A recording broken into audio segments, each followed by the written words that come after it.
ಜೀವನದಲ್ಲಿ ಮೋಸ ಹೋದೆ ಎಂದು ಅಳುತ್ತಾ ಕೂರಬೇಡ. ನಿನ್ನ ತಾಳ್ಮೆಗೆ ಉತ್ತರ ಎನ್ನುವುದು ಸಿಕ್ಕೇ ಸಿಗುತ್ತದೆ. ಪದೇ ಪದೇ ಕೆಟ್ಟದ್ದೇ ಆಗುತ್ತಿದೆ ಎಂದು ಶತ್ರುಗಳು ತುಳಿಯುತ್ತಾ ಬೆಳೆಯುತ್ತಿದ್ದಾರೆ ಎಂದು ಅಳಬೇಡ. ತುಳಿದವರನ್ನು ತುಳಿಯುವುದಕ್ಕೆ ಸಮಯಕ್ಕೆ ಗೊತ್ತಿರುವುದಿಲ್ಲವೇ? ಚಿಂತಿಸುವುದಕ್ಕೆ ಹೋಗಬೇಡ. ನಂಬಿಕೆಯನ್ನು ಇಡು. ಮಾಡುತ್ತಿರುವಂತಹ ಕೆಲಸದಲ್ಲಿ ಮುಂದುವರಿ. ಖಂಡಿತವಾಗಿಯೂ ಕೂಡ ಒಳ್ಳೆಯದು ಬಂದೇ ಬರುತ್ತದೆ. ನಿನ್ನ ತಾಳ್ಮೆಗೆ ತಕ್ಕ ರೀತಿಯಾಗಿರುವಂತಹ ಉತ್ತರವನ್ನು ಶ್ರೀಕೃಷ್ಣ ಪರಮಾತ್ಮನು ಕೊಟ್ಟೇ ಕೊಡುತ್ತಾನೆ. ಭಗವಂತನಲ್ಲಿ ನಂಬಿಕೆಯನ್ನು ಇಟ್ಟರೆ ಖಂಡಿತವಾಗಿಯೂ ಕೂಡ ನಿನಗೆ ಒಳ್ಳೆಯ ದಿನ ಮುಂದೆ ಬಂದೇ ಬರುತ್ತದೆ. ನೀನು ಅನುಭವಿಸುವಂತಹ ಪ್ರತಿ ನೋವು ನಿನಗೆ ಕಣ್ಣೀರಿನ ಪಾಠವನ್ನು ಹೇಳಿಕೊಡುತ್ತದೆ. ಎಚ್ಚರಿಕೆಯಿಂದ ಕಲಿತುಕೊಳ್ಳಬೇಕು. ಕಣ್ಣೀರು ಮಾತ್ರ ನಿನ್ನನ್ನು ಬದಲಿಸುವಂತಹ ಶಕ್ತಿಯನ್ನು ಹೊಂದಿರುತ್ತದೆ ಎನ್ನುವುದನ್ನು ಯಾವುದೇ ಕಾರಣಕ್ಕೂ ಕೂಡ ಮರೆಯುವುದಕ್ಕೆ ಹೋಗಲೇಬೇಡ. ಸ್ವಾರ್ಥದ ಪ್ರಪಂಚದಲ್ಲಿ ನೀನು ಯಾವಾಗ ಹೇಗೆ ವರ್ತನೆಯನ್ನು ಮಾಡಬೇಕು, ಯಾವ ರೀತಿಯಾಗಿ ಜೀವನವನ್ನು ನಡೆಸಿಕೊಳ್ಳಬೇಕು ಎನ್ನುವುದನ್ನು ಕಲಿಯಲೇಬೇಕು. ನೀನು ಎಷ್ಟು ನೋವನ್ನು ಸಹಿಸಿಕೊಳ್ಳುತ್ತೀಯೋ ಅಷ್ಟು ಬೇಗ ಜೀವನದಲ್ಲಿ ಗೆಲ್ಲುತ್ತೀಯಾ. ಚಿಂತನೆಗಳನ್ನು ಮಾಡುವುದಕ್ಕೆ ಹೋಗಬೇಡ. ನಿನ್ನ ನೋವಿಗೂ ಕೂಡ ಬೆಲೆ ಖಂಡಿತವಾಗಿಯೂ ಕೂಡ ಸಿಕ್ಕೇ ಸಿಗುತ್ತದೆ. ತುಳಿದು ಬೆಳೆಯುತ್ತಿದ್ದಾರೆ ನನ್ನ ಶತ್ರುಗಳು. ಹೇಳಲಾರದಷ್ಟು ನೋವಿದ್ದರೂ ಕೂಡ ನೋವಿನಲ್ಲಿಯೇ ನುಂಗಿ ಬದುಕುತ್ತಾ ಇದ್ದರೂ ಕೂಡ ದೇವರಿಗೆ ನನ್ನ ಮೇಲೆ ಕರುಣೆಯೇ ಇಲ್ಲ ಎಂದು ಅನಿಸುತ್ತದೆ. ಕೆಲವೊಮ್ಮೆ ಜೀವನದಲ್ಲಿ ಏನೇ ಆದರೂ ಕೂಡ ಎಲ್ಲವೂ ನಮ್ಮ ಒಳ್ಳೆಯದಕ್ಕಾಗಿಯೇ ಆಗುತ್ತಿರುತ್ತದೆ. ಆ ಪ್ರಜ್ಞೆಯನ್ನು ಇಟ್ಟುಕೊಂಡು ಜೀವನದಲ್ಲಿ ಮುಂದುವರಿಯುವುದನ್ನು ನೋಡಬೇಕು. ದೇವರು ಇದ್ದಾನೆ, ಎಲ್ಲವನ್ನ ನೋಡಿಕೊಳ್ಳುತ್ತಾನೆ. ದೇವರು ಶ್ರೀಕೃಷ್ಣ ಪರಮಾತ್ಮನು ಇದ್ದಾಗ ನೀವು ಏಕೆ ಪರರ ಬಗ್ಗೆ ಯೋಚನೆಗಳನ್ನು ಮಾಡುತ್ತೀರಾ? ನಿಮ್ಮ ಬಗ್ಗೆ ನೀವು ಯೋಚನೆಗಳನ್ನು ಮಾಡುತ್ತಾ ನಿಮ್ಮ ಸಮಯವನ್ನು ವ್ಯರ್ಥ ಮಾಡದೆ ನಿಮ್ಮ ಜೀವನದಲ್ಲಿ ಗುರಿಯನ್ನು ಇಟ್ಟುಕೊಂಡು ಮುಂದುವರಿಯುವುದನ್ನು ನೋಡಿ. ಆಗ ಖಂಡಿತವಾಗಿಯೂ ಕೂಡ ಆಗುವುದೆಲ್ಲ ಒಳ್ಳೆಯದೇ ಆಗುತ್ತದೆ. ಆದರೆ ಕೊಂಚ ಸಮಯ ಎನ್ನುವುದು ತೆಗೆದುಕೊಳ್ಳುತ್ತದೆ ಅಷ್ಟೇ. ಯಾರಿಗೂ ಕೂಡ ಭಾರವಾಗಿ ಬದುಕುವುದಕ್ಕೆ ಹೋಗಬೇಡಿ. ನಿನ್ನ ಕೈಯಲ್ಲಿ ಏನೂ ಆಗುವುದಿಲ್ಲ ಎಂದು ಅವಮಾನ ಮಾಡಿ ಕೀಳಾಗಿ ಕಂಡ ಕೆಟ್ಟ ಜನಗಳ ಮುಂದೆ ನೀನು ಅವರಿಗಿಂತಲೂ ಕೂಡ ಚೆನ್ನಾಗಿ ಬೆಳೆಯಬೇಕು. ಮನಸ್ಸು ಮಾಡಿ ನೋಡು, ಎಲ್ಲವೂ ಕೂಡ ಇಲ್ಲಿ ಸಾಧ್ಯವಾಗುತ್ತದೆ. ಇಲ್ಲಿ ಅಸಾಧ್ಯವಾದದ್ದು ಯಾವುದು ಕೂಡ ಇಲ್ಲ ಎನ್ನುವುದನ್ನು ಮರೆಯಬೇಡ. ಇವತ್ತು ಚಂದ್ರನ ಮೇಲೆಯೇ ಮಾನವನು ಹೋಗಿದ್ದಾನೆ ಅಂದರೆ ಅಥವಾ ಮಂಗಳ ಗ್ರಹಕ್ಕೆ ಕಾಲಿಟ್ಟಿದ್ದಾನೆ ಅಂದರೆ ಇವತ್ತು ಎಲ್ಲವೂ ಕೂಡ ಸಾಧ್ಯವಾಗುತ್ತದೆ. ಮೊದಲು ನನ್ನಿಂದ ಆಗುತ್ತದೆ ಎನ್ನುವ ಬಲವಾದ ನಂಬಿಕೆ ಎನ್ನುವುದು ನಿಮ್ಮಲ್ಲಿ ಇದ್ದಾಗ, ಬಲವಾದ ಆತ್ಮವಿಶ್ವಾಸ ಎನ್ನುವುದು ನಿಮ್ಮಲ್ಲಿ ಗಟ್ಟಿಯಾಗಿ ಇದ್ದಾಗ ಜೀವನದಲ್ಲಿ ನೀವು ಅರ್ಧ ಗೆಲುವನ್ನು ಸಾಧಿಸಿದಂತೆಯೇ ಆಗುವುದು. ಎಲ್ಲವೂ ನಾಟಕ.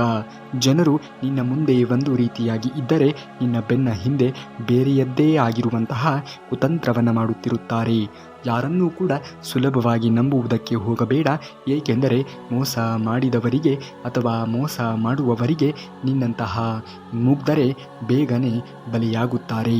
ಜೀವನದಲ್ಲಿ ಯಾರ ಬಳಿಯಲ್ಲಿ ಯಾವ ರೀತಿಯ ವರ್ತನೆಯನ್ನು ತೋರಬೇಕು, ಯಾರಿಗೆ ಯಾವಾಗ ನಾವು ಪ್ರತಿಕ್ರಿಯೆಗಳನ್ನು ಕೊಡಬೇಕು ಎನ್ನುವುದನ್ನು ಕಲಿತುಕೊಳ್ಳಬೇಕು. ಇಲ್ಲವೆಂದರೆ ಇಂದಿನ ಸಮಾಜದಲ್ಲಿ ನಾವು ಬದುಕುವುದಕ್ಕೆ ತುಂಬಾ ಕಷ್ಟಗಳನ್ನು ಅನುಭವಿಸಬೇಕಾಗುತ್ತದೆ.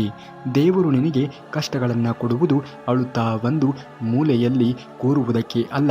ಯಾರು ನಿನ್ನನ್ನು ಅಳುವ ಹಾಗೆ ಮಾಡಿದವರು ಗೋಳಾಡುತ್ತಾ ನಿನ್ನೆದುರು ಕಣ್ಣೀರನ್ನು ಇಡುವ ಹಾಗೆ ಮಾಡುತ್ತೇನೆ. ಭಗವಂತ ಕಾದು ನೋಡು. ಭಗವಂತನ ಮೇಲೆ ನಂಬಿಕೆಯನ್ನು ಇಡು. ಶ್ರೀಕೃಷ್ಣ ಪರಮಾತ್ಮನು ಇದ್ದಾನೆ, ಎಲ್ಲವನ್ನ ನೋಡಿಕೊಳ್ಳುತ್ತಾನೆ. ಜನರು ಇತರರಿಗೆ ಕೆಟ್ಟದ್ದನ್ನು ಬಗೆದಾಗ ಜನರಿಗೆ ಗೊತ್ತಿಲ್ಲದಂತೆ ತಮ್ಮ ಜೀವನದಲ್ಲಿಯೂ ಕೂಡ ದೇವರು ಕೆಟ್ಟದ್ದನ್ನು ಬಗೆದಿರುತ್ತಾನೆ. ನಾವು ಇತರರಿಗೆ ಒಳ್ಳೆಯದನ್ನು ಮಾಡಿದಾಗ, ಒಳ್ಳೆಯದನ್ನು ಬಗೆದಾಗ ದೇವರು ಯಾವುದೋ ಒಂದು ರೂಪದಲ್ಲಿ ನಮಗೂ ಕೂಡ ಒಳ್ಳೆಯದನ್ನು ಮಾಡುತ್ತಾನೆ. ಅದೆಷ್ಟೇ ಕೆಟ್ಟದ್ದಾಗಲಿ ಅಳಬೇಡ. ನಿನ್ನ ಕಣ್ಣೀರು ತಾಳ್ಮೆ ನಿನ್ನ ಶಕ್ತಿಯಾಗಲಿ. ನಿನ್ನನ್ನು ತುಳಿದವರೇ ಕಾಲು ಹಿಡಿಯುವಂತಹ ಸಮಯವೂ ಕೂಡ ಬಂದೇ ಬರುತ್ತದೆ. ನೀನು ಮನಸ್ಸು ಮಾಡಿ ಗೆದ್ದು ನಿಲ್ಲು, ಆಗ ನೀನೇ ನಾಯಕ. ನಿನ್ನನ್ನು ಕೀಳಾಗಿ ಕಂಡವರೇ ಸಮಯದ ಸಾಧಕರು. ದೇವರಿಗೆ ಯಾರು ಯಾವಾಗ ಹತ್ತಿರವಾಗುತ್ತಾರೆ ಎಂದು ಹೇಳುವುದಕ್ಕೆ ಅಸಾಧ್ಯ. ನೀನು ಪ್ರಾಮಾಣಿಕವಾಗಿ ಇದ್ದು ಧರ್ಮ, ನಿಷ್ಠೆ, ಕರುಣೆ ಯಾವುದೇ ರೀತಿಯಾಗಿಯೂ ಕೂಡ ಇತರರ ಜೀವನಕ್ಕೆ ಹಾನಿಯನ್ನು ಉಂಟು ಮಾಡದೆ ಸದಾ ಕಾಲ ಹಸನ್ಮುಖವಾಗಿ ಸಕಾರಾತ್ಮಕವಾಗಿ ಯೋಚನೆಗಳನ್ನು ಮಾಡುತ್ತಾ ಮುಂದುವರಿ. ನಿನ್ನ ಯೋಚನೆಗಳಿಗೆ ಯಾವುದನ್ನು ಕರುಣಿಸಬೇಕೋ ಆ ಸಮಯ ಎನ್ನುವುದು ಬಂದಾಗ ಖಂಡಿತವಾಗಿಯೂ ಕೂಡ ದೇವರು ಅಸ್ತು ಎನ್ನುತ್ತಾನೆ. ನಿನ್ನ ಎಲ್ಲ ನೋವಿಗೂ ಕೂಡ ಕೇವಲ ಉತ್ತರ ಕೊಡುತ್ತದೆ. ಅಳುತ್ತಾ ಕೊರಗುವುದಕ್ಕೆ ಹೋಗಬೇಡ. ಸಮಯಕ್ಕೆ ಗೊತ್ತಿದೆ, ಎಲ್ಲವನ್ನ ಬದಲಿಸುವಂತಹ ಶಕ್ತಿಯೂ ಕೂಡ ಸಮಯಕ್ಕೆ ಇದೆ ಎನ್ನುವುದನ್ನು ಮರೆಯಬೇಡ. ಹಣ ನೋಡಿ ಕೊಡುವ ಬೆಲೆ, ಅಂದ ನೋಡಿ ಹುಟ್ಟುವಂತಹ ಪ್ರೀತಿ, ಆಸ್ತಿ ನೋಡಿ ಒಂದಾಗುವಂತಹ ಬಂಧುಗಳು ಹೆಚ್ಚು ಕಾಲ ಉಳಿಯುವುದಕ್ಕೆ ಸಾಧ್ಯವೇ ಇಲ್ಲ. ಒಳ್ಳೆಯ ವ್ಯಕ್ತಿಯೇ ಮನಸ್ಸನ್ನು ನಿಜವಾಗಿಯೂ ಕೂಡ ಅರ್ಥ ಮಾಡಿಕೊಂಡವರು ಮಾತ್ರ ನಿನ್ನ ಕಷ್ಟದ ಸಮಯದಲ್ಲಿಯೂ ಕೂಡ ನಿನ್ನ ಜೊತೆಗೆ ಇರುತ್ತಾರೆ. ನೀನು ಶ್ರೀಮಂತನಾಗಿ ಅಲ್ಲದೇ ಇದ್ದರೂ ಕೂಡ ಒಳ್ಳೆಯ ಮನಸ್ಸು ಇರುವಂತಹ ವ್ಯಕ್ತಿಗಳು ಯಾವಾಗಲೂ ಕೂಡ ಜೊತೆಯಲ್ಲಿಯೇ ಇರುತ್ತಾರೆ. ನಾವು ಬದುಕಿ ಇನ್ನೊಬ್ಬರನ್ನು ಬದುಕಲು ಬಿಡುವುದು ಅದೇ ನಿಜವಾದ ಜೀವನ. ಆವಾಗಲೇ ಬದುಕಿದ್ದಕ್ಕೂ ಕೂಡ ನಮ್ಮ ಬದುಕಿಗೂ ಒಂದು ಸಾರ್ಥಕತೆ ಎನ್ನುವುದು ಬರುವುದಕ್ಕೆ ಸಾಧ್ಯವಾದೀತು. ಅವರ ಜೀವನದ ಜೊತೆಗೆ ಪೈಪೋಟಿಗೆ ಇಳಿಯುವುದನ್ನು ಬಿಟ್ಟು ಬಿಡಿ. ಅದರಿಂದ ಏನೂ ಕೂಡ ಪ್ರಯೋಜನವೇ ಆಗುವುದಿಲ್ಲ. ಅದರ ಬದಲು ನಿಮ್ಮ ಜೀವನದ ಜೊತೆಗೆ ನೀವೇ ಪೈಪೋಟಿಗೆ ನಿಲ್ಲಿ. ಖಂಡಿತವಾಗಿಯೂ ಕೂಡ ಜೀವನ ಎನ್ನುವುದು ಬದಲಾವಣೆಯನ್ನು ಹೊಂದುತ್ತದೆ ಎನ್ನುವುದನ್ನು ಮರೆಯಬೇಡಿ.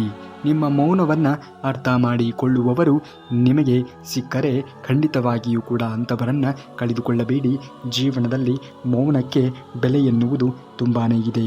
ಅಂತಹ ಮೌನವನ್ನೇ ಅರ್ಥ ಮಾಡಿಕೊಳ್ಳುತ್ತಾರೆ ಅಥವಾ ಅರ್ಥ ಮಾಡಿಕೊಳ್ಳುವವರು ಸಿಕ್ಕಿದ್ದಾರೆ ಅಂದರೆ ಖಂಡಿತವಾಗಿಯೂ ಕೂಡ ನೀವು ಅದೃಷ್ಟವಂತರೇ. ಗೆದ್ದರೆ ಸಂತೋಷ, ಸೋತರೆ ನಿಮ್ಮ ಜೀವನ ಹಾಳಾಯಿತು. ಇನ್ನಷ್ಟು ಗಟ್ಟಿ ಮಾಡುತ್ತಾನೆ ಭಗವಂತ ಎಂದು ತಿಳಿದುಕೊಳ್ಳಬೇಕು. ಬಡವನು ಬೆಳೆಸಿದ ಮರವನ್ನು ಕಡಿಯಬೇಡಿ. ಗುರುಗಳು ಕಲಿಸಿದ ಅಕ್ಷರಗಳನ್ನು ಮರೆಯಬೇಡಿ. ತಾಯಿ ಕಲಿಸಿದ ಸಂಸ್ಕಾರಗಳನ್ನು ಎಂದಿಗೂ ಕೂಡ ಜೀವನದಲ್ಲಿ ತುಳಿಯುವುದಕ್ಕೆ ಹೋಗಲೇಬೇಡಿ. ಎಲ್ಲದಕ್ಕೂ ಕೂಡ ಒಂದು ಕಾಲ ಎನ್ನುವುದು ಕೂಡಿ ಬಂದೇ ಬರುತ್ತದೆ. ಆಗ ನಿಮ್ಮ ಜೀವನ ಎನ್ನುವುದು ಖಂಡಿತವಾಗಿಯೂ ಕೂಡ ಬದಲಾವಣೆಯನ್ನು ಕಾಣುತ್ತದೆ. ಶ್ರೀಕೃಷ್ಣ ಪರಮಾತ್ಮನ ಮೇಲೆ ನಂಬಿಕೆಯನ್ನು ಇಡಿ. ಮಾಡುತ್ತಿರುವಂತಹ ಕೆಲಸ ಯಾವ ಕೆಲಸವಾದರೂ ಕೂಡ ಸರಿ, ಆ ಕೆಲಸವನ್ನು ಮಾಡುತ್ತಾ ಮುಂದುವರಿಯುವುದನ್ನು ನೋಡಿ ಖಂಡಿತವಾಗಿಯೂ ಕೂಡ ದೇವರು ಒಳ್ಳೆಯದನ್ನು ಮಾಡೇ ಮಾಡುತ್ತಾನೆ. ಇತರರಿಗೆ ಪ್ರೇರಣೆಯಾಗಿ ಬದುಕಬೇಕು. ಇತರರನ್ನು ಧೋರಣೆ ಮಾಡಿ ಬದುಕುವುದಲ್ಲ. ಇತರರ ನಂಬಿಕೆಯನ್ನು ಗಳಿಸಿ ಬದುಕಬೇಕು. ಇತರರ ನಂಬಿಕೆಯನ್ನು ಅಳಿಸಿ ಬದುಕುವುದು ಖಂಡಿತವಾಗಿಯೂ ಕೂಡ ಇಲ್ಲ. ಈ ಅಂಶವನ್ನು ಜೀವನದಲ್ಲಿ ಅಳವಡಿಸಿಕೊಂಡು ಜೀವನ ನಿರ್ವಹಣೆಯನ್ನು ಮಾಡುವುದನ್ನು ನೋಡಿ. ದೇವರು ಎಲ್ಲರನ್ನ ಪರೀಕ್ಷೆಗೆ ಒಳಪಡಿಸುತ್ತಾನೆ. ಆತನು ಪರೀಕ್ಷೆಗೆ ಒಳಪಡಿಸುವುದರಲ್ಲಿ ಯಾರು ಜಯಬೇರಿಯನ್ನು ಬಾರಿಸುತ್ತಾರೆಯೋ ಅವರು ಖಂಡಿತವಾಗಿಯೂ ಕೂಡ ಒಳ್ಳೆಯ ಹಂತಕ್ಕೆ ಬೆಳವಣಿಗೆಯನ್ನು ಹೊಂದುತ್ತಾರೆ. ಉರಿಯುವ ಸೂರ್ಯನೇ ಮಾಯವಾಗುವ ರೀತಿ ಮೋಡಗಳು ಮರೆ ಮಾಡಬೇಕಾದರೆ ನಮ್ಮಲ್ಲಿ ಇರುವಂತಹ ನೋವುಗಳನ್ನು ಮರೆಸುವಂತಹ ಶಕ್ತಿ ನಗುವಿಗೆ ಇರಲ್ಲವೇ? ನಗುತ್ತಾ ಜೀವಿಸಿದರೆ ನೋವಿನ ಭಾರ ಕಡಿಮೆಯಾಗುತ್ತದೆ. ಎಂತಹ ನೋವೇ ಬಂದರೂ ಕೂಡ ಎಲ್ಲವನ್ನ ನಾವು ತಡೆದುಕೊಳ್ಳುವುದನ್ನು ನೋಡಬೇಕು. ಏಕೆಂದರೆ ಹಗಲು ಬಂದ ಮೇಲೆ ರಾತ್ರಿ ಎನ್ನುವುದು ಬರುತ್ತದೆ. ರಾತ್ರಿ ಕಳೆದ ನಂತರದಲ್ಲಿ ಮತ್ತೆ ಹಗಲು ಎನ್ನುವುದು ಬಂದೇ ಬರುತ್ತದೆ. ಹಾಗೆಯೇ ನಮ್ಮ ಜೀವನದಲ್ಲಿ ಈಗಿನ ಕಾಲದಲ್ಲಿ, ಈಗಿನ ದಿನದಲ್ಲಿ ನೋವು ಎನ್ನುವುದು, ಸಂಕಟ ಎನ್ನುವುದು, ಸಮಸ್ಯೆಗಳು ಎನ್ನುವುದು ಬಂದಿರಬಹುದು.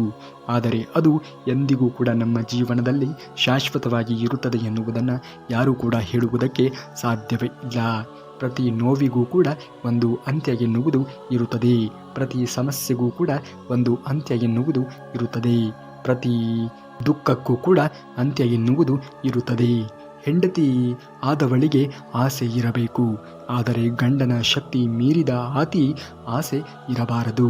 ಗಂಡನಿಗೆ ಅಹಂಕಾರ ಇರಬೇಕು ನಿಜ, ಆದರೆ ಹೆಂಡತಿಯ ನೋವು ಮಾಡುವಷ್ಟು ದುರಹಂಕಾರ ಇರಬಾರದು. ಗಂಡ ಹೆಂಡತಿ ಇಬ್ಬರಿಗೂ ಕೂಡ ಸ್ವಾಭಿಮಾನ ಇರಬೇಕು. ಹಾಗೆಯೇ ಒಬ್ಬರಿಗೆ ಒಬ್ಬರು ತಮ್ಮವರೆಂಬ ಅಭಿಮಾನವೂ ಕೂಡ ಇರಬೇಕು. ಅಂದಾಗ ಮಾತ್ರ ಒಂದು ಕುಟುಂಬವಾಗಲಿ, ಒಂದು ಸಂಸಾರವಾಗಲಿ, ಒಂದು ಸಂಬಂಧವಾಗಲಿ ಗಟ್ಟಿಯಾಗಿ ಶಾಶ್ವತಗಳ ಕಾಲ ಅಂದರೆ ಇರುವಷ್ಟು ದಿವಸಗಳ ಕಾಲ ಗಟ್ಟಿಯಾಗಿ ಸಂಸಾರವನ್ನು ಮಾಡುವುದಕ್ಕೆ ಸಾಧ್ಯವಾದೀತು. ಈ ಅಂಶಗಳನ್ನು ಜೀವನದಲ್ಲಿ ಅಳವಡಿಸಿಕೊಂಡಾಗ ಮಾತ್ರ ನಿಮ್ಮ ಸಂಸಾರ ಎನ್ನುವುದು ಗಟ್ಟಿಯಾಗಿ 100 ವರ್ಷಗಳ ಕಾಲ ಬಾಳುವುದಕ್ಕೆ ಸಾಧ್ಯವಾದೀತು. ಜೀವನದಲ್ಲಿ ಯಾರನ್ನಾದರೂ ನಂಬು, ಆದರೆ ನಂಬುವುದಕ್ಕಿಂತ 1 ಬಾರಿ ಅಲ್ಲ 1000 ಬಾರಿ ಯೋಚನೆಗಳನ್ನು ಮಾಡು. ಏಕೆಂದರೆ ಕೆಲವೊಂದು ಸಲ ನಮ್ಮ ಸ್ವಂತ ಹಲ್ಲು ಕೂಡ ನಮ್ಮ ನಾಲಿಗೆಯನ್ನು ಕಚ್ಚಿಬಿಡುತ್ತದೆ. ಹಾಗಾಗಿ ಜೀವನದಲ್ಲಿ ಇಂದಿನ ಕಾಲದಲ್ಲಿ ಎಲ್ಲರೂ ಕೂಡ ತಮ್ಮ ತಮ್ಮ ಸ್ವಾರ್ಥಕ್ಕಾಗಿಯೇ ಯೋಚನೆಗಳನ್ನು ಮಾಡುವವರು ಇದ್ದಾರೆ. ಅಂಥವರ ನಡುವೆ ನಾವು ಕೆಲವರನ್ನು ನಂಬಬೇಕಾದಂತಹ ಪ್ರಸಂಗ ಒದಗಿ ಬಂದಾಗ ಅಂಥವರನ್ನು ನಂಬುವ ಮೊದಲು 1000 ಬಾರಿ ಯೋಚನೆಗಳನ್ನು ಮಾಡಬೇಕಾಗುತ್ತದೆ.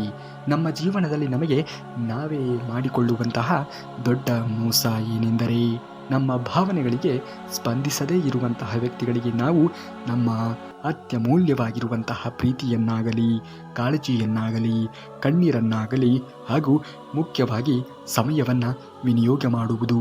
ಯಾವುದೇ ಕಾರಣಕ್ಕೂ ಕೂಡ ನಿಮಗೆ ಯಾರು ಬೆಲೆಯನ್ನು ಕೊಡುತ್ತಾರೆಯೋ, ನಿಮ್ಮ ಭಾವನೆಯನ್ನು ಯಾರು ಅರ್ಥೈಸಿಕೊಳ್ಳುತ್ತಾರೆಯೋ, ನಿಮ್ಮ ಸಮಯವನ್ನು ಯಾರು ವ್ಯರ್ಥ ಮಾಡದೆ ಪ್ರತಿಯೊಬ್ಬರ ಸಮಯಕ್ಕೂ ಕೂಡ ಬೆಲೆಯನ್ನು ಕೊಡುತ್ತಾರೆಯೋ ಅಂಥವರೊಂದಿಗೆ ನೀವು ಸಂಬಂಧವನ್ನು ಬೆಳೆಸಿಕೊಳ್ಳುವುದು ಒಳ್ಳೆಯದು. ಆಗ ಯಾರಿಗೂ ಕೂಡ ದ್ರೋಹ ಎನ್ನುವುದು ಆಗುವುದಿಲ್ಲ. ಪ್ರೀತಿ ಮತ್ತು ಸ್ನೇಹ ತುಂಬಾ ಅತ್ಯಮೂಲ್ಯವಾದದ್ದು. ಅವುಗಳನ್ನು ಯೋಗ್ಯತೆ ಇದ್ದವರಿಗೆ ಮಾತ್ರ ಕೊಡಬೇಕು. ಅಯೋಗ್ಯರಿಗೆ ಕೊಟ್ಟರೆ ಅವುಗಳಿಗೆ ಇರುವಂತಹ ಮೌಲ್ಯ ಎನ್ನುವುದು ಕಡಿಮೆಯಾಗುತ್ತದೆ. ಹಾಗಾಗಿ ಯಾವುದೇ ಕಾರಣಕ್ಕೂ ಕೂಡ ಪ್ರೀತಿಯನ್ನಾಗಲಿ ಸ್ನೇಹವನ್ನಾಗಲಿ ಯಾರು ಅದಕ್ಕೆ ಅರ್ಹರಾಗಿರುವಂತಹ ವ್ಯಕ್ತಿಗಳು ಎಂದು ನಿಮಗೆ ಅನಿಸುತ್ತದೆಯೋ ಅಂಥವರಿಗೆ ಮಾತ್ರ ಅದನ್ನು ಧಾರೆ ಎರೆಯುವುದನ್ನು ನೋಡಿ. ಬದುಕಿದರೆ ಹೀಗೆ ಬದುಕಬೇಕು. ನಮ್ಮನ್ನು ಕಳೆದುಕೊಂಡವರಿಗೆ ಪಶ್ಚಾತ್ತಾಪ ಪಡುವಂತೆ ಬದುಕಬೇಕು. ನಮ್ಮನ್ನು ಉಳಿಸಿಕೊಂಡವರಿಗೆ ಅದೃಷ್ಟ ಎನ್ನುವ ರೀತಿಯಲ್ಲಿ ಬದುಕಿ ತೋರಿಸಬೇಕು. ಎಲ್ಲದಕ್ಕೂ ಕೂಡ ಕಾಲ ಎನ್ನುವುದು ಕೂಡಿ ಬಂದೇ ಬರುತ್ತದೆ. ನೀನು ಮಾಡುತ್ತಿರುವಂತಹ ಕೆಲಸ ಯಾವ ಕೆಲಸವಾದರೂ ಕೂಡ ಸರಿ. ಕೆಲಸಗಳಲ್ಲಿ ದೊಡ್ಡ ಕೆಲಸ, ಸಣ್ಣ ಕೆಲಸ ಎನ್ನುವ ಭೇದ ಭಾವವೇ ಇಲ್ಲ. ಯಾವುದೇ ಕೆಲಸವಾಗಲಿ ಮಾಡುತ್ತಿರುವಂತಹ ಕೆಲಸದಲ್ಲಿ ನಿಷ್ಠೆ, ಪ್ರಾಮಾಣಿಕತೆ ನಿಮ್ಮಲ್ಲಿ ಇದ್ದಾಗ ಮಾತ್ರ ನೀವು ಬದುಕಿನಲ್ಲಿ ಯಶಸ್ಸನ್ನು ಪಡೆದುಕೊಳ್ಳುವುದಕ್ಕೆ ಸಾಧ್ಯವಾದೀತು. ನಿಮಗೆ ಸಿಗುವಂತಹ ಪಾಲನ್ನು ಕೇಳಿ ನೋಡಿ. ಒಮ್ಮೆ ಎಲ್ಲ ಸಂಬಂಧಗಳು ನಿಜವಾದಂತಹ ಮುಖವಾಡವನ್ನು ಕಳಚಿ ಬೀಳಿಸುತ್ತದೆ. ನಿಮಗೆ ಸಿಗುವಂತಹ ಪಾಲನ್ನು ಬಿಟ್ಟು ನೋಡಿ. ಎಲ್ಲ ಮುಳ್ಳುಗಳು ಇರುವಂತಹ ಸಂಬಂಧಗಳು ಗುಲಾಬಿಗಳಾಗಿ ಅರಳುವುದಕ್ಕೆ ಶುರು ಮಾಡುತ್ತವೆ. ಜೀವನ ಎಂದರೆ ಹಾಗೆ ನೋಡಿ. ಒಟ್ಟಾರೆಯಾಗಿ ನಾವು ಇತರರ ಒಳ್ಳೆಯದನ್ನು ಬಯಸಿದಾಗ ನಾವು ಒಳ್ಳೆಯದು, ನಾವು ನಮಗೆ ಮಾತ್ರ ಒಳ್ಳೆಯದನ್ನು ಬಯಸಿದಾಗ ಅಥವಾ ನಮಗೆ ಬರಬೇಕಾಗಿರುವುದನ್ನು ಕೇಳಿದಾಗ ನಾವು ಕೆಟ್ಟವರು. ಸಾಲವನ್ನು ಕೊಟ್ಟು ನೋಡು, ಎಲ್ಲ ಸಂಬಂಧಗಳು ನಿನ್ನ ಮೇಲೆ ಹೂವನ್ನು ಎರಚುತ್ತವೆ. ಅದೇ ನೀನು ಕೊಟ್ಟಿರುವಂತಹ ಸಾಲವನ್ನು ಪುನಃ ಕೇಳಿ ನೋಡು, ತೆಗೆದುಕೊಂಡಿರುವವರು ನಿನ್ನ ಮೇಲೆ ಮುಳ್ಳನ್ನು ಎರಚುತ್ತವೆ. ನಮ್ಮ ಸುತ್ತ 1000 ಸಂಬಂಧಗಳು ಇರುವುದಕ್ಕಿಂತ ನಮ್ಮನ್ನು ಅರ್ಥ ಮಾಡಿಕೊಳ್ಳುವ ಒಂದು ಸಂಬಂಧ ಜೊತೆಯಾಗಿ ಇದ್ದರೆ ಸಾಕು. ಆ ಜೀವನ ಸ್ವರ್ಗವಾಗುತ್ತದೆ. ಎಲ್ಲ ಸಮಯದಲ್ಲಿಯೂ ಕೂಡ ನೀವು ದುಡ್ಡನ್ನು ಉಳಿಸಬಹುದು, ಆದರೆ ಎಲ್ಲ ಸಮಯದಲ್ಲಿಯೂ ಕೂಡ ದುಡ್ಡು ನಿಮ್ಮನ್ನು ಉಳಿಸುತ್ತದೆ ಎನ್ನುವುದನ್ನು ಯಾರೂ ಕೂಡ ಹೇಳುವುದಕ್ಕೆ ಸಾಧ್ಯವೇ ಇಲ್ಲ ನೋಡಿ. ಹಾಗಾಗಿ ಇರುವಷ್ಟು ದಿವಸಗಳ ಕಾಲ ಸುಖವಾಗಿ ನೆಮ್ಮದಿಯಿಂದ ಯಾರಿಗೂ ಕೂಡ ಅನ್ಯಾಯವನ್ನು ಬಗೆಯದೆ ನಾವು ಮಾಡುತ್ತಿರುವಂತಹ ಕೆಲಸದಲ್ಲಿಯೇ ತೃಪ್ತಿಯನ್ನು ಕಾಣಬೇಕು.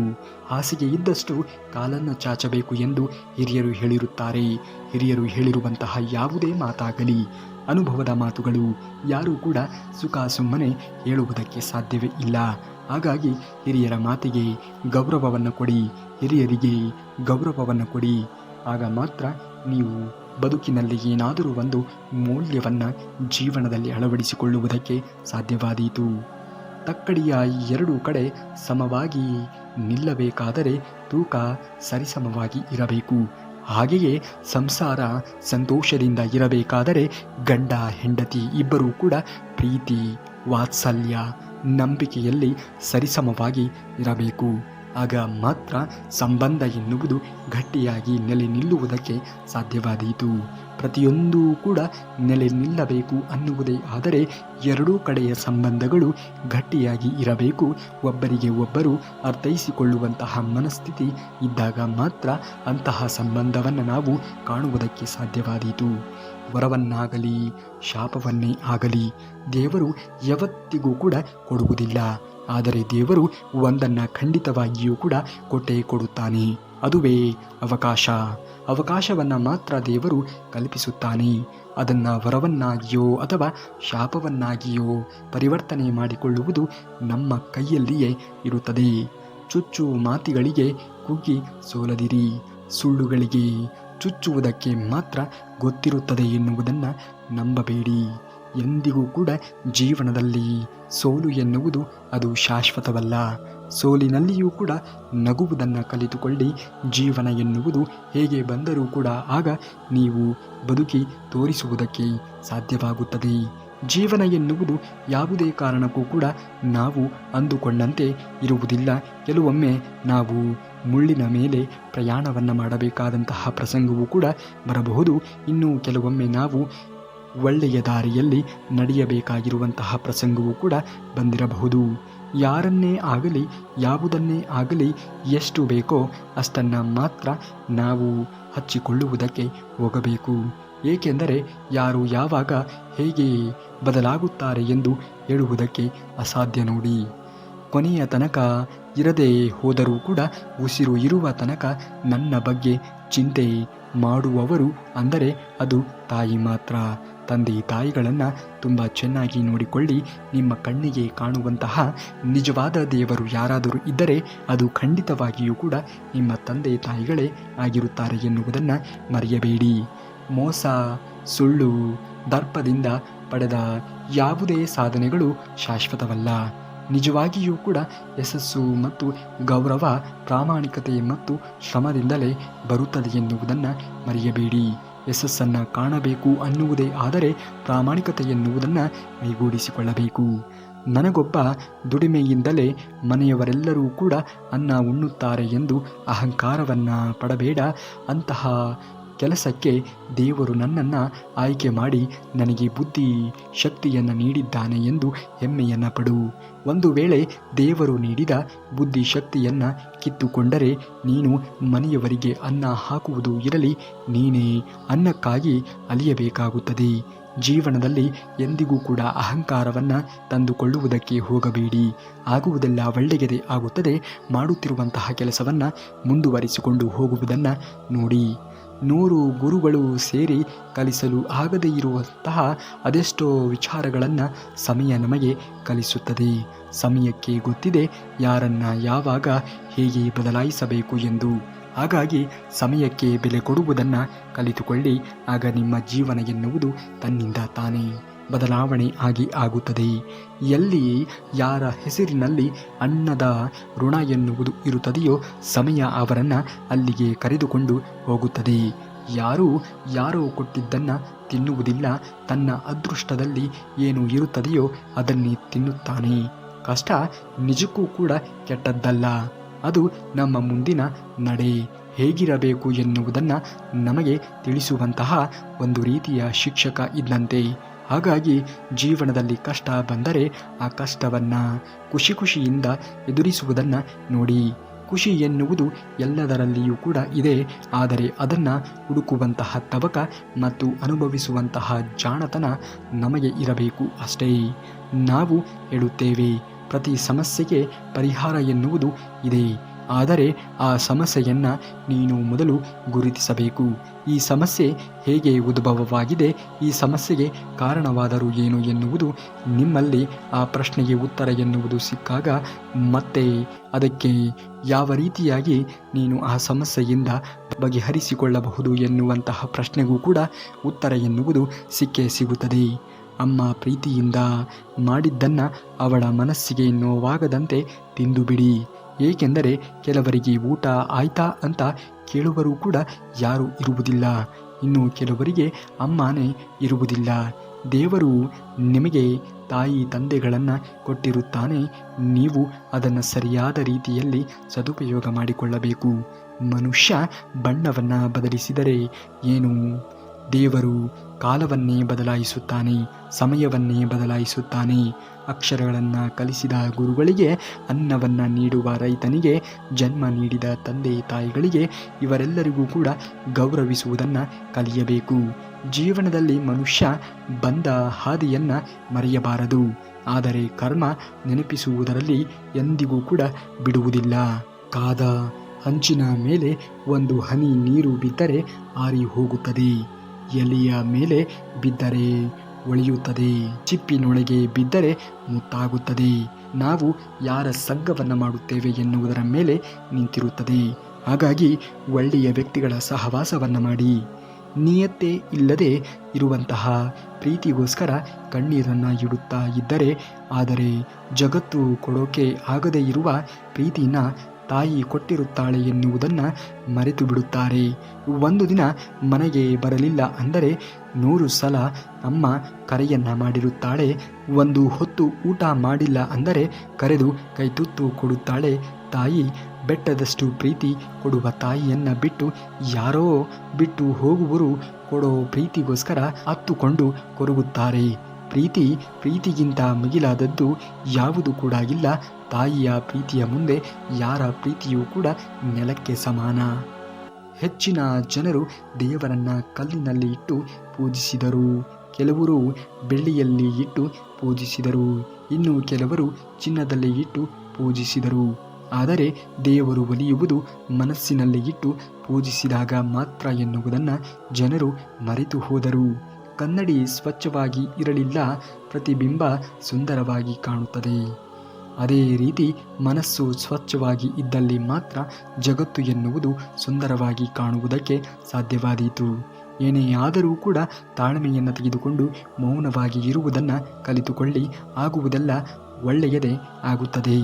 ಋಣ ಇದ್ದರೇನೆ ಬೆಟ್ಟದ ತುದಿಯಲ್ಲಿ ಇರುವಂತಹ ಹಣ್ಣು ಕೂಡ ನಮ್ಮ ಪಾಲಾಗುತ್ತದೆ. ಋಣ ಇಲ್ಲದೆ ಹೋದರೆ ಅಂಗೈಯಲ್ಲಿ ಇರುವಂತಹ ಹಣ್ಣು ಕೂಡ ಜಾರಿ ಬಿದ್ದು ಅನ್ಯರ ಪಾಲಾಗುತ್ತದೆ. ಭಯದಿಂದ ಕುಳಿತುಕೊಂಡರೆ ಬದುಕುವುದು ಅಸಾಧ್ಯ. ಸರಿಯೋ ತಪ್ಪೋ ಹೆಜ್ಜೆಯನ್ನು ಹಾಕಿ ನೋಡು, ಗೆದ್ದರೆ ಮುಂದಕ್ಕೆ ನಡೆಯುತ್ತದೆ, ಸೋತರೆ ಮುಂದೆ ನೀನು ಹೇಗೆ ನಡೆಯಬಾರದು ಎನ್ನುವ ಜ್ಞಾನವನ್ನು ನಿಮಗೆ ಕಲಿಸಿಕೊಡುತ್ತದೆ. ಏಕಾಂತದಲ್ಲಿ ಅಳುವುದು ಕೂಡ ಎಂತಹ ಅದ್ಭುತವಾಗಿರುವಂತಹ ಕಲೆ. ಅಲ್ಲಿ ಪ್ರಶ್ನೆಯೂ ನಮ್ಮದೇ ಆಗಿರುತ್ತದೆ ಮತ್ತು ಉತ್ತರವೂ ಕೂಡ ನಮ್ಮದೇ ಆಗಿರುತ್ತದೆ ಅಲ್ಲವೇ? ದೇವರು ಎಲ್ಲವನ್ನ ನೋಡಿಕೊಳ್ಳುತ್ತಾನೆ. ಈಗಿನ ಕಾಲದಲ್ಲಿ ಪ್ರಾಣಕ್ಕಿಂತ ಹೆಚ್ಚಾಗಿ ಪ್ರೀತಿ ಮಾಡಿದವರಿಗೆ ಪ್ರೀತಿ ಸಿಗುತ್ತೋ ಇಲ್ಲವೋ ಗೊತ್ತಿಲ್ಲ. ಆದರೆ ಪ್ರಾಣ ಹೋಗುವಷ್ಟು ನೋವು ಎನ್ನುವುದು ಸಿಕ್ಕೇ ಸಿಗುತ್ತದೆ. ಹೆಣ್ಣು ಮಕ್ಕಳಿಗೆ ಮೂಗಿನ ಮೇಲೆ ಕೋಪ ಅಂತ ಮೂಗುತಿ ಹಾಕುತ್ತಾರೆ. ಚಂಚಲ ಸ್ವಭಾವ ಅಂತ ಕಾಲಿಗೆ ಉಂಗುರವನ್ನು ಹಾಕುತ್ತಾರೆ. ಅಹಂಕಾರದಿಂದ ಕಿವಿಗೆ ಕೇಳಿಸಲ್ಲ ಅಂತ ಕಿವಿಗೆ ಚುಚ್ಚುತ್ತಾರೆ. ನೀರಿನಲ್ಲಿ ಮೀನಿನ ಹೆಜ್ಜೆ ಶಬ್ದ ಕೇಳಿಸುತ್ತದೆ, ಹೆಣ್ಣಿನ ಹೆಜ್ಜೆ ಶಬ್ದ ಕೇಳಿಸುವುದಿಲ್ಲ ಅಂತ ಕಾಲಿಗೆ ಗೆಜ್ಜೆಯನ್ನು ಹಾಕುತ್ತಾರೆ. ಹೆಣ್ಣು ಮಕ್ಕಳು ಅಸಭ್ಯವಾಗಿ ನಡೆಯಬಾರದು ಅಂತ ಮಾಂಗಲ್ಯ ಅರಿಶಿಣವನ್ನು ಕುಂಕುಮವನ್ನು ಹಾಕುತ್ತಾರೆ, ಆಭರಣಗಳನ್ನು ಹಾಕುತ್ತಾರೆ. ಗಂಡು ಮಕ್ಕಳಿಗೆ ಇದ್ಯಾವುದು ಕೂಡ ಬೇಡ ಅಂತ ಹೆಣ್ಣು ಮಕ್ಕಳನ್ನು ಗಂಟು ಹಾಕುತ್ತಾರೆ. ಇದೇ ಮದುವೆಯ ರಹಸ್ಯ. ಇಂತಹ ಜೀವನದ ಅತ್ಯಮೂಲ್ಯವಾಗಿರುವಂತಹ ಕ್ಷಣಗಳಿಗೆ ಸಾಕ್ಷಿಯಾಗಿರುವಂತಹ ನಿಮ್ಮೆಲ್ಲರ ಜೀವನವೂ ಕೂಡ ಹಸುಮುಖದಿಂದ ಕೂಡಿರಲಿ ಎಂದು ಭಾವಿಸುತ್ತಾ, ನೀವೇನಾದರೂ ಶ್ರೀಕೃಷ್ಣ ಪರಮಾತ್ಮನ ಭಕ್ತರೇ ಆಗಿದ್ದರೆ ತಪ್ಪದೆ ಈ ವಿಡಿಯೋಗೆ ಒಂದು ಲೈಕನ್ನು ಮಾಡಿ, ಹಾಗೂ ನಮ್ಮ ಚಾನಲ್ಗೆ ಇವತ್ತು ಹೊಸದಾಗಿ ಬಂದಿದ್ದರೆ ತಪ್ಪದೆ ನಮ್ಮ ಚಾನಲ್ನ ಸಬ್ಸ್ಕ್ರೈಬ್ ಮಾಡ್ಕೊಳ್ಳಿ ಅಂತೇಳಿ ಹೇಳ್ತಾ ಸಿಗುತ್ತೇನೆ ನಾಳೆಯ ಶ್ರೀಕೃಷ್ಣ ಪರಮಾತ್ಮನ ಮತ್ತಷ್ಟು ವಚನಾಮೃತದೊಂದಿಗೆ. ಅಲ್ಲಿಯವರೆಗೆ ಧನ್ಯವಾದ. ಕರುನಾಡಿಗೆ.